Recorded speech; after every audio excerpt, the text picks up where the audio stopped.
to our live broadcast for the Tourismus Namibia this week. We changed it a bit as from this week again. Obviously, we're learning from week to week. And what we've decided is that we leave out the German portions from this broadcast for the simple reason that we would not want some of our listeners to not be able to follow what we're actually telling them. So we'll still have the same items as before, but it won't be a turnaround from German to English and vice versa. So please feel welcome today and enjoy what we bring you. First topic is topics of the week.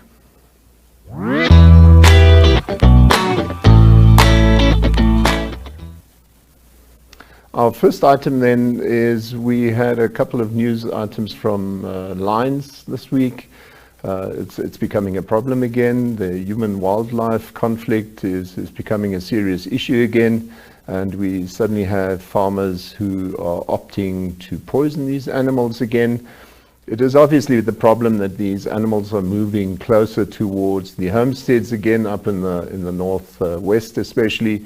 And our biggest problem there is that these lions have now adapted to circumstances once again. In the past, we found that these lions were approaching homesteads in the evenings. So over time, each of them had their own little kraals, which were closed in and electrified, and you had shade netting around so that the lions couldn't make out the animals, and in that way stop them from hunting amongst domesticated animals after hours or in the evenings especially. And what has now happened, since these lions cannot approach the normal household animals or farm animals anymore, they have now started adapting their hunting methods to actually go after the sheep during the day. The problem is obviously now that you would have to be a very tough shepherd to stay with your animals at that point in time. So we're back to square one, and new solutions have to be found. It's a continuing issue, and obviously you now have the Desert Lion Foundations and whoever, and MET, Ministry of Environment, who now start having issues with each other. Whereas I think it's quite important that we find solutions as fast as possible, because it would be a shame if we lose more lions. Again, then obviously the big issue also for the past few days and obviously weeks and months is the wood, our timber up in the north. We again find that huge portions of the land are literally being eroded of trees. We tried to give you a bit of an indication if we look at the Google Maps and so on. Here are some illustrations of what has been happening, and now it's supposed to be that the moratorium still forbids the cutting down of trees, but there are different opinions on that. We actually, and I for myself, actually phoned people up in the north. And there seems to be an indication that if there are still trees being cut down, it's a bare minimum. But on the other hand, you find other people. We know that especially some of the Chinese firms had a huge part to play in the massive cutting down of trees, and that timber, as you can see, is being cut into square forms so that they can be loaded more easily into containers. And that is exactly where some people say these are not newly cut trees, but they are in fact just trees that are being squared so that they can fit into the container. Apparently that's also a regulation that they're following there. Other people up there say, nope, this cannot be, because some of the huge amounts of trees don't seem to become less. So if you've been transporting these timber logs down for the past 3-4 months or 6 and 7 months, then surely your store should go down. Your numbers must dwindle, and that does not seem to be the case. So we'll have to be on that, remain with it.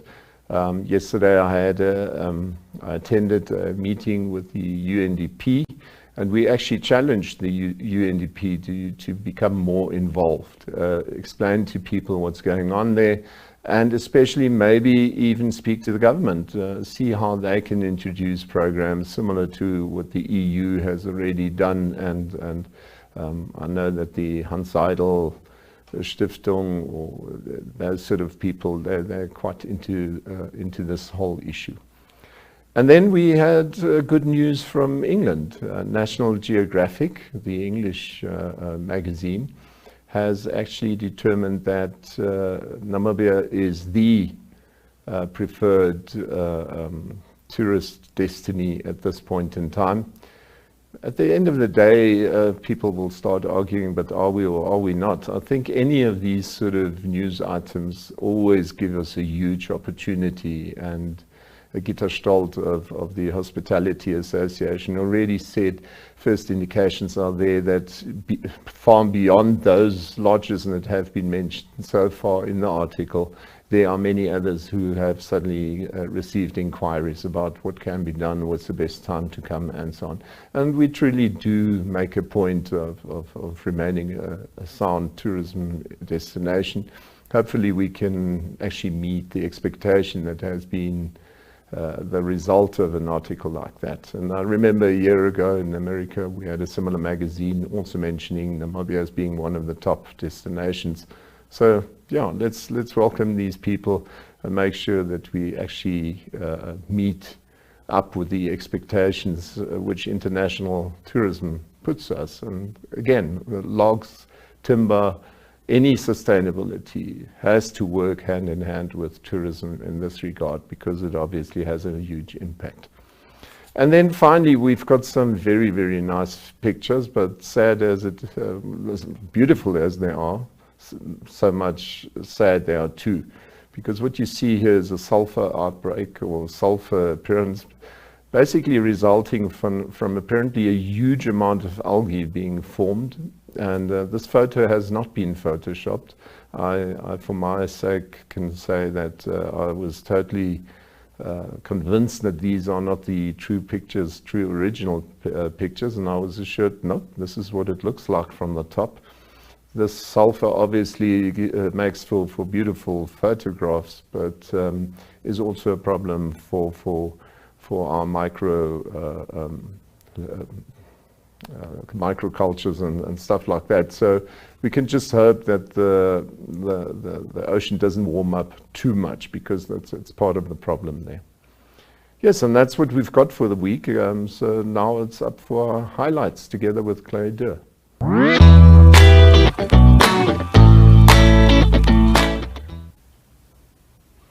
Welcome back. For this week, we've prepared a couple of highlights for you, obviously, again. Welcome back to Chloe Deur, who does the writing for Tourismus Namibia. But we obviously want to show you different shades of Namibia, and you've come across the Carmine bee eater up in Zambezi.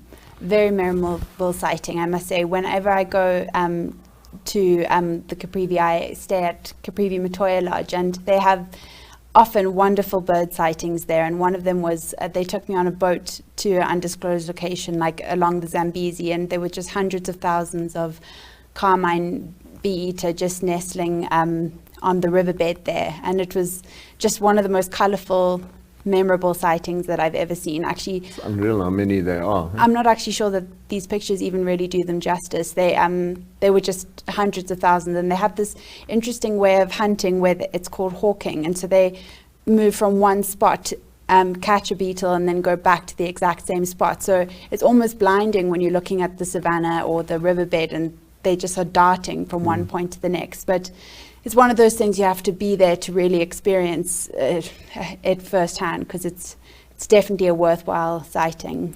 And you actually explained that they actually burrowed quite deeply into the banks. Up to 2 meters, yeah. So they and between August and November is definitely the time to see them, because that's when they're heading to South Africa. And I just can't recommend that enough. It's not easy to find there because they choose isolated places. But I would definitely make a point of trying to see that. And it certainly has to be when there's no water, obviously, because they use the banks. The banks, yeah. Do they actually find food in there then as well, or how does that work? They hover above I saw them hovering above the Zambezi, kind of catching the beetles above the water. Okay. But apparently like also the swallows, yeah. Very similar to the swallows, yeah. So it was very interesting to see, beautiful to see them. Yeah, and like I said, we want to show you different areas, and Chloe was also in the south, actually past the Oranje River on the Sendlingsdrift Pond.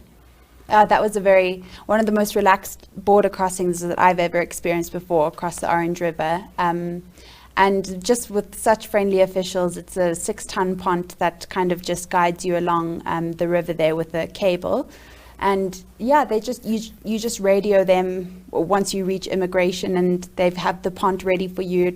It's really more of an activity than it is a border crossing. It's such wonderful people and such a relaxed environment. So I would highly recommend choosing that border over any other. Just such wonderful, warm people.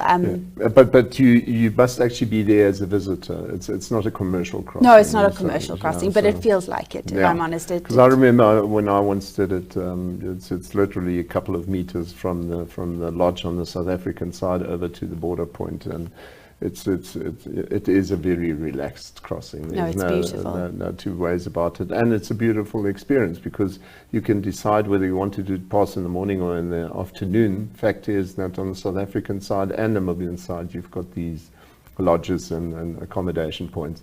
I seem to remember NWR, they've also got their bungalows on the side. Quite close, yeah. And well, Roshpino is not that far either. So yeah, and then the other one that you wanted to tell us about was the Tsauchop sculptures. Yeah, I always love including kind of unique accommodation establishments, and this Tsauchop camp was amazing. I mean, as an artist myself, I obviously am drawn to the way he's made use of kind of like the scrapyard. It's actually a very historical farm, and Johan Steyn and Nikki Steyn kind of made use of the old farmhouse that was there and the huge scrapyard, and he's made these incredible sculptures, making use and recycling the scraps in the area, and it's become almost like a museum. I mean, the walls of the lodge itself are just covered in old biscuit tins, and it just really is quite historical and a very special place to go. A lot of the sculptures are even quite, they make really clever statements. So I think it's almost quite political sometimes when you go there and you read some of the sculptures, but it really is, it's like going to an art gallery and camping at the same time. They have toilets inside fig trees and all sorts of things for the campsite. So it's just one of those standout kind of very unique establishments. I remember being there once as well, and what makes Tsauchop so special is it's sort of like you drive down that driveway, and on the left and right it's like one thing to the next. Yeah. You even see old caterpillar parts and anything being used for it. But what makes it special, just by the way, is obviously the sculptures is now what you noticed, and what I remember well is that you as a visitor are allowed to take your dogs along. So if you book at I remember they've got one site called Urwald, so it's a sort of halfway thing between German and Afrikaans. But we were able to take our dogs along, and there's fresh water flowing. It's the start of the Tsauchop River, so quite an enjoyable experience for anybody. So if you're somebody who prefers to take, if you want to take your animals along, that's the perfect sort of longer reach goal if you don't always want to go to the same sites. It's also only 40 kilometers from Namib National Park, so the walks on the grounds itself are incredible, but it's also just so close to the national park, so it's a wonderful experience generally, and from there it's just a little jump over to the wine farm as well. I think we'll speak about that another time. Yeah, we will have to. Okay, thank you very much. That's all for this week on that score, and now it's time to come to the point.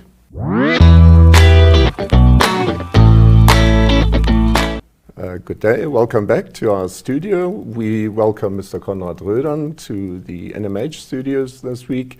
Mr. Konrad Rödern was one of the panelists in a panel discussion for the Namibia Scientific Society in Windhoek earlier this week, where the whole climate change and general warming of the planet was discussed, and how it impacts on us even here in Namibia.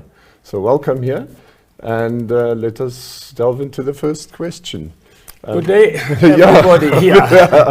No, obviously, I think one of the biggest issues for Namibia at this stage is you've always been involved in renewable energy. Where do you see the impacts in terms of climate change, and where can we make a difference?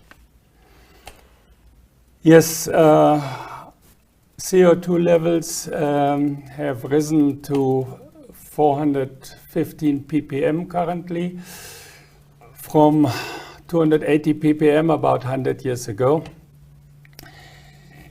And this is, as I see it, a man-made contribution, and it can only be overcome by introducing an energy transition to 100% renewable energy within the next 20-30 years. The second thing is that the fossil fuels are finite.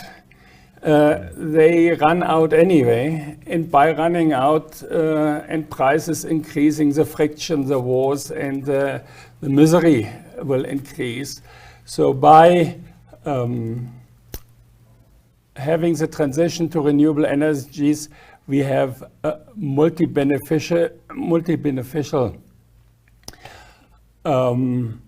changes, and renewable energy is emitting very little CO2 because the CO2 is mainly in the contraptions, in the fishing rods, so to say, to harvest for a solar panel, for example, to harvest the sun's radiation. But that is very little compared to the fossil carbon-based energy model. And then tell me, just for our listeners quickly, the ppm, just explain it quickly. What is the explanation for that or definition? That is parts per million, and it means a very low percentage of our breathing air and our atmosphere is CO2. It's not only CO2 that is climate relevant, it's also methane and other gases. The most relevant gas is actually water vapor, but water vapor goes up and comes down, and so it's often taken out of the equation, while the other gases stay 100 to 1,000 years. And this is why, we might come later to this, the transition to renewable energy is not enough to deal with the climate change problem. So where do you see agriculture adjusting to this problem? Yeah, Mother Nature also millions of years ago, when Earth formed, was very good in taking CO2 out of the atmosphere. The atmosphere was filled with CO2. So there is a huge potential to take CO2 out of the atmosphere and sequestering it into the soil. Currently, lots of CO2 is buffered and stored in the oceans, in the big water bodies of the world. We don't know how far and further that buffering capacity can go. Now what we see is that our soils have degraded. One of the panelists said we only have only half of the carrying capacity for cattle raising, for example, than we had 30 years ago. Wow. And that means the soils have to become a sponge again. The soils are hard like a tennis field, and the soils have to become a sponge again. They have to be able to soak up the water, and they have then only the capacity to carry also carbon, and to bring carbon in the lower part of the plants. A lot of a plant is below the surface, and if the soil is not right, there is no chance for that. So how do they see us doing that? In getting the ground coverage back, what a gardener calls mulch, but also in replanting and also in animal impact action, where the animals are herded in a more condensed way than they are in Namibia, where they normally trample just around free range, where also their manure is forgone because the sun is destroying it, while a herded group of animals can work the manure into the ground. It loosens the ground. If the rain comes, you have the beginning again of having this carbon soil sponge. And when the earth is greener, the earth is also cooler. And if you have more plants, it's a positive spiral. The stomata of the trees release bacteria. And to have rain, you have to have condensing nuclei. Otherwise, you never get a raindrop out of fog. And so this means there are several effects which enhance each other, and there is a chance to redo desert, like in Australia, like in California, like in Namibia. In Israel, isn't it? Or in Israel. So we have to counter this, and this is augmenting what we are doing in terms of going to renewable energies.